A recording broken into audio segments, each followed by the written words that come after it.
Olá!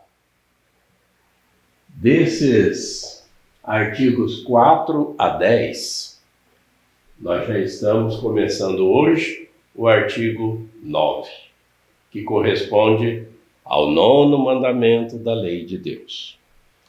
E, em seguida, vai vir o último dos mandamentos, o 10º, artigo 10. E aqui no 9, no 9º mandamento, nós temos esses dois itens. Hoje nós vamos ver o primeiro, a purificação do coração.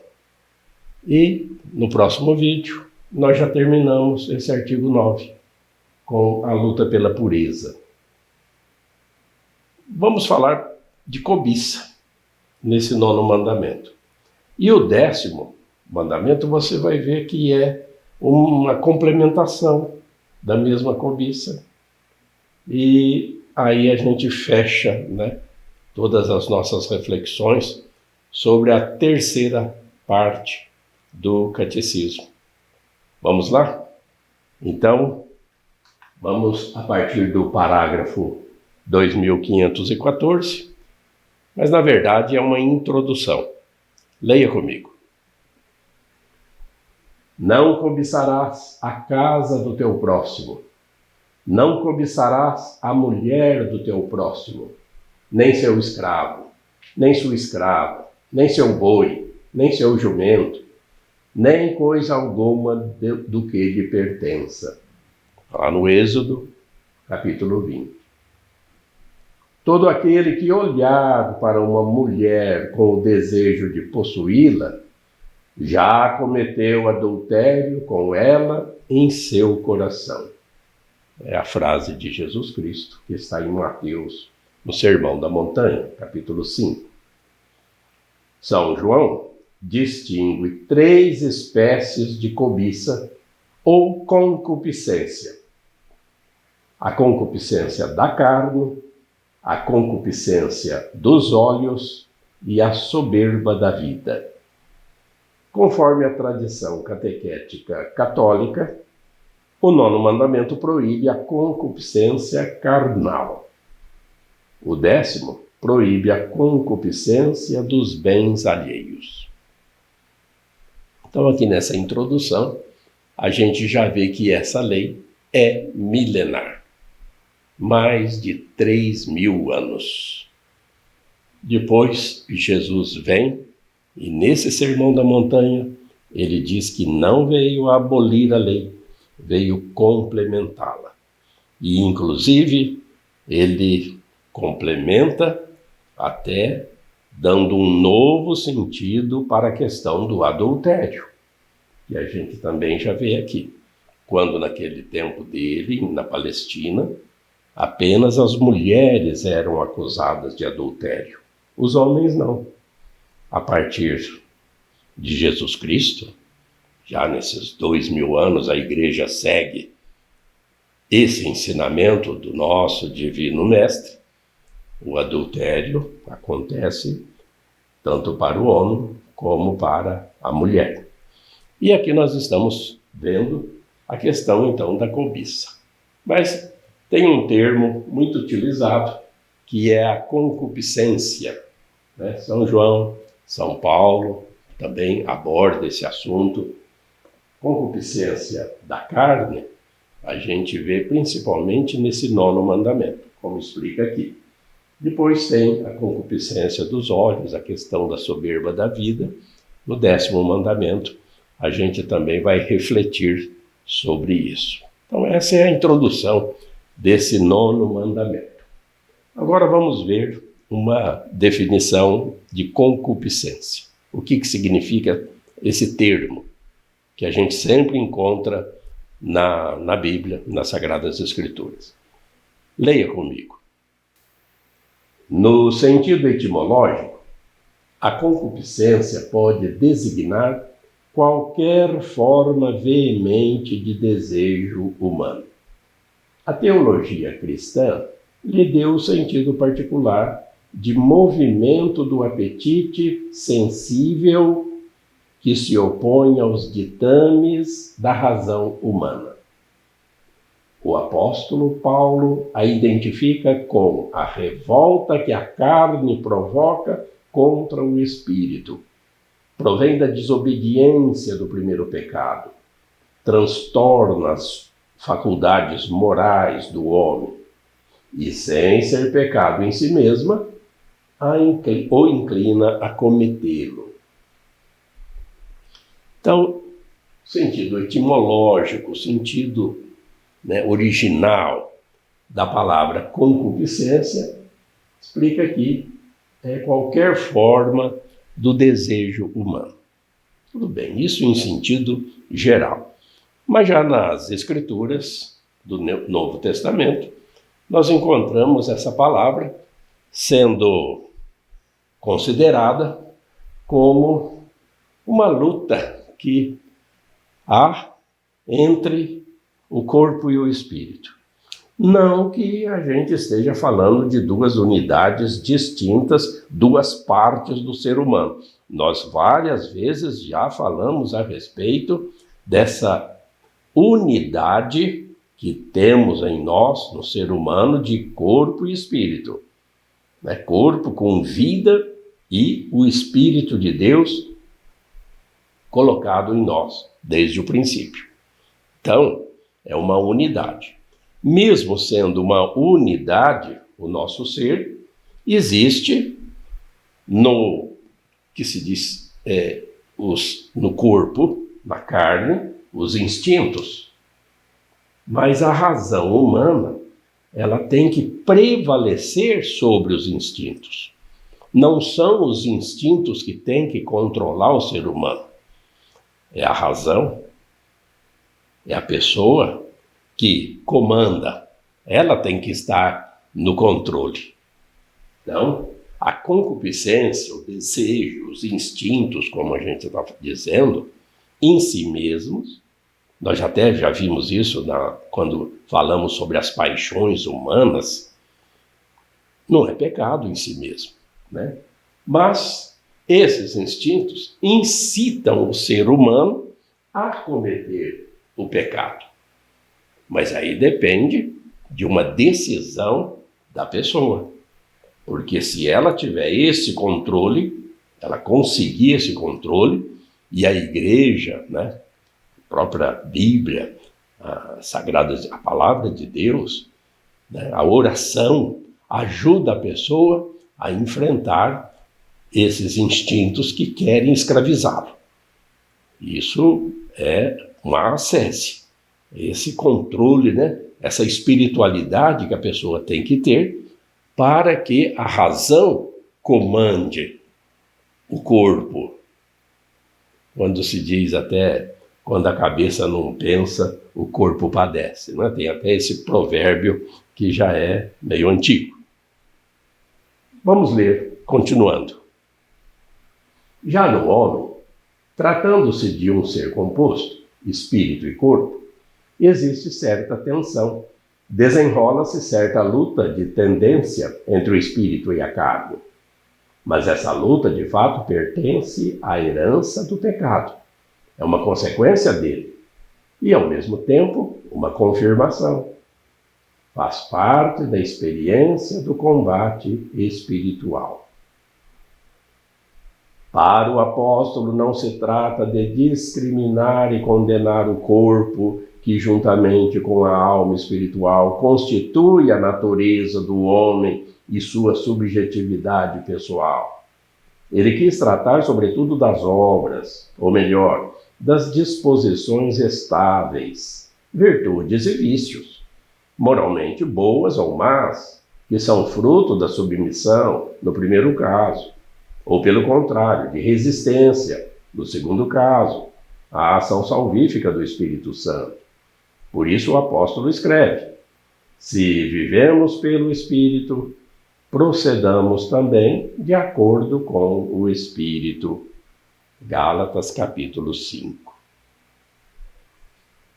Quando se diz lá que o ser humano trata-se de um ser composto, não vamos cair no equívoco de achar que temos duas partes separadas no nosso ser. Não temos.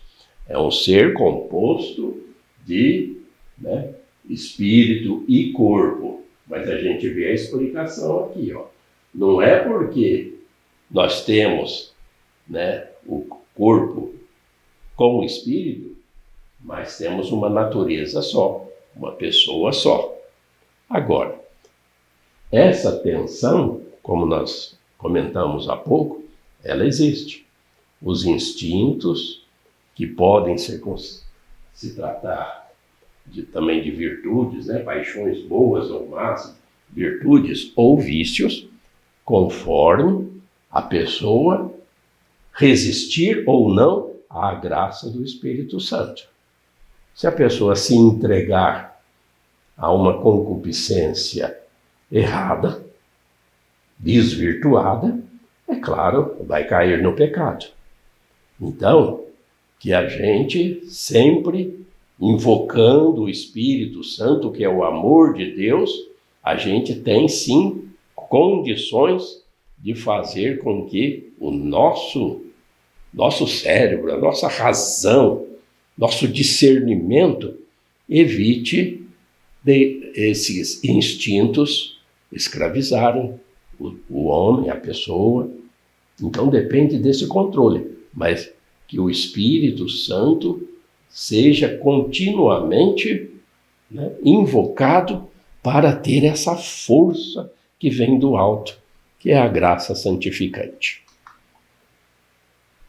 Vamos agora o primeiro item, a purificação do coração.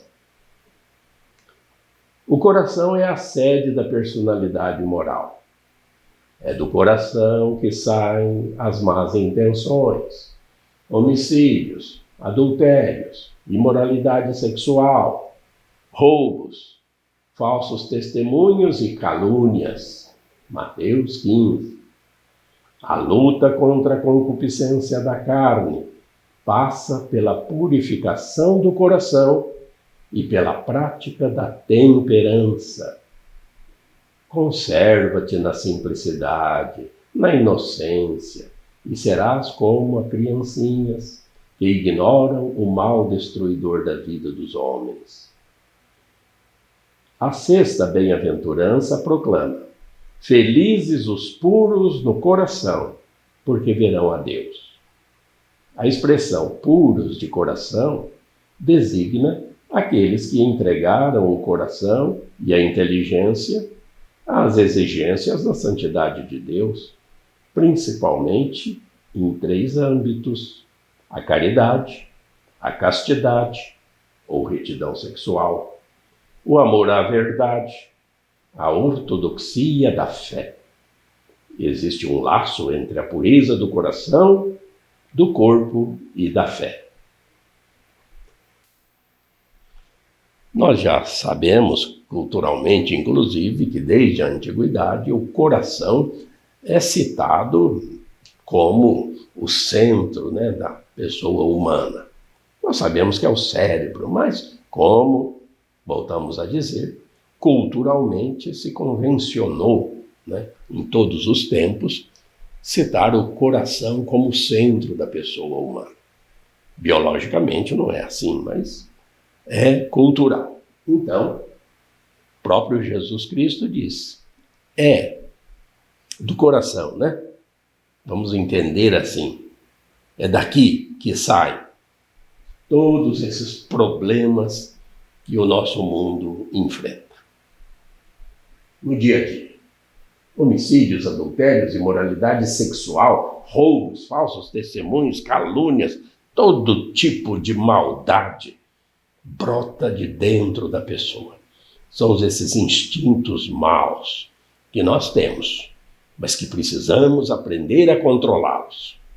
E é isso que nós estamos vendo aqui no 9º mandamento da lei de Deus, para que a gente tenha essa resistência a esses instintos que querem fazer com que você peque.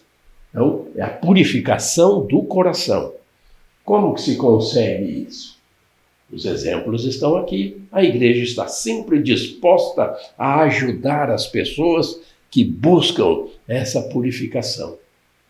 viver na simplicidade, na inocência, né? E tantos conselhos evangélicos que nós temos para essa ascese, para essa espiritualidade, para essa vivência da graça santificante que vem do alto para cada ser humano que quer cumprir a vontade de Deus. Então, o próprio Jesus Cristo também, nas 12 bem-aventuranças, no capítulo 5, de 1 a 12, de Mateus, quando começa, né, o Sermão da Montanha, nesse evangelho, já vem as bem-aventuranças. E a sexta fala justamente sobre a gente lutar para purificar o nosso ser, o nosso coração, né, toda a nossa vivência enquanto estamos aqui no planeta Terra. E como que a gente consegue isso? Em 3 âmbitos. Aprendemos: viva a caridade. Aprenda, procure saber o que é verdadeiramente amar, servir, ser generoso, ser solidário, ser fraterno. A castidade ou retidão sexual, não deixar que esses instintos prevaleçam sobre o seu ser, isso te carrega para o pecado. Não pode, tem que ter esse discernimento, esse controle, para não se tornar escravo dessas paixões erradas. Amor à verdade, como nós já vimos, né? No artigo 8º, teve toda uma reflexão que nós fizemos aí com base sempre na doutrina católica sobre o zelo, né, o culto à verdade, ser autêntico e viver a própria fé. Eu creio. Pronto.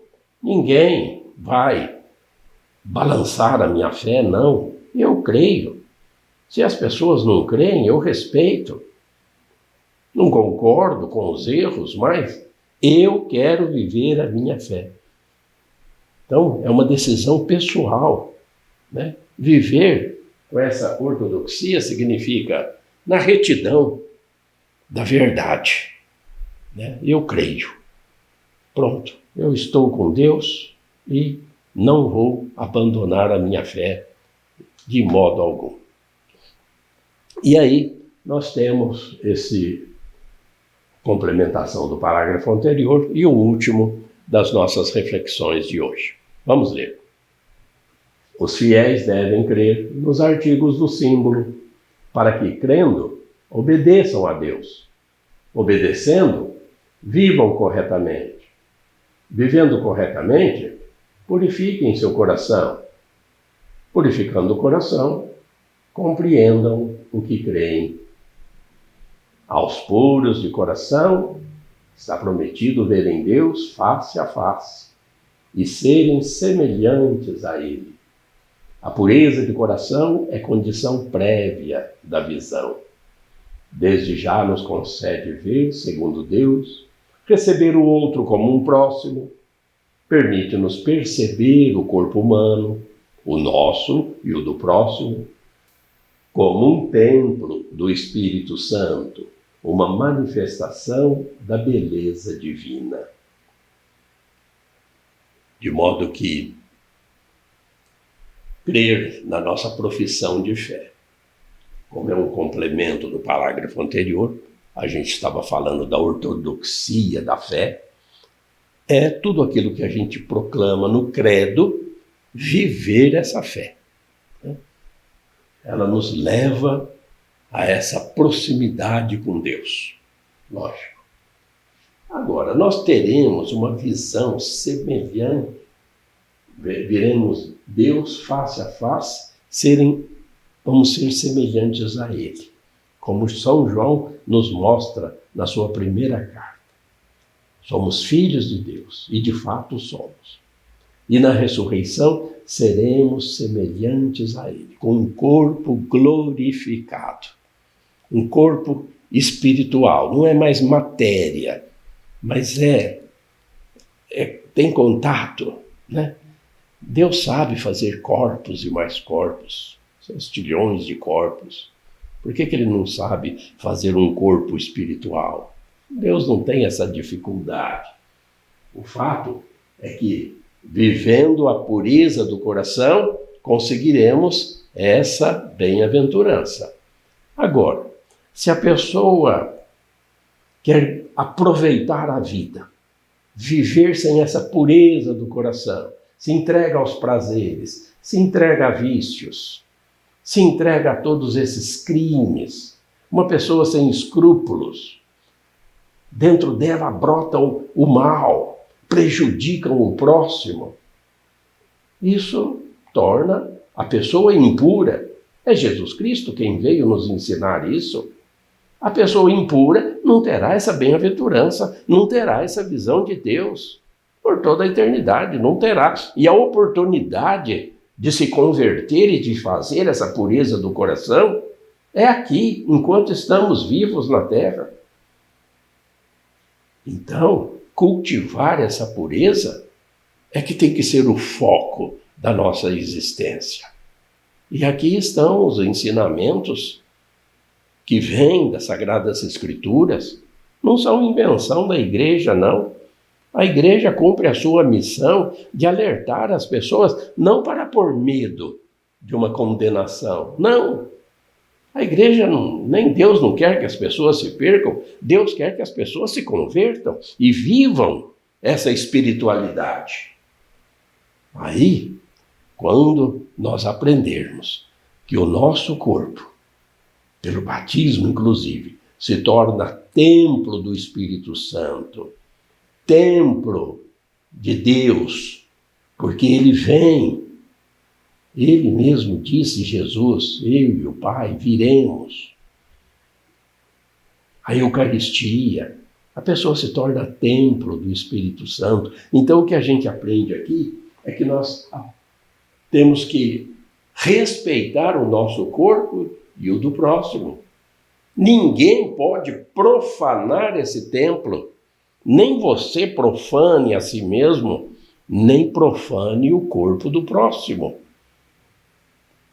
É errado porque você está se tornando impuro, como a gente está vendo aqui, tão claramente explicado pela igreja. Então, com o Espírito Santo, com o amor de Deus em nós vivendo a nossa fé, sendo caridosos, aí nós vamos obter essa glória que Deus promete a todos aqueles que cumprem a sua vontade. É esse o teor do primeiro item do artigo 9, conforme nós vimos aqui. No próximo vídeo a gente já termina, então, a reflexão sobre o 9º mandamento, continuando a refletir como obter essa luta pela pureza, porque só os puros, nós vimos aqui, chegarão à bem-aventurança, os puros de coração. Se a gente não ficar com Deus, a gente não consegue essa salvação. Por isso, fique sempre com Deus. E Deus te abençoe.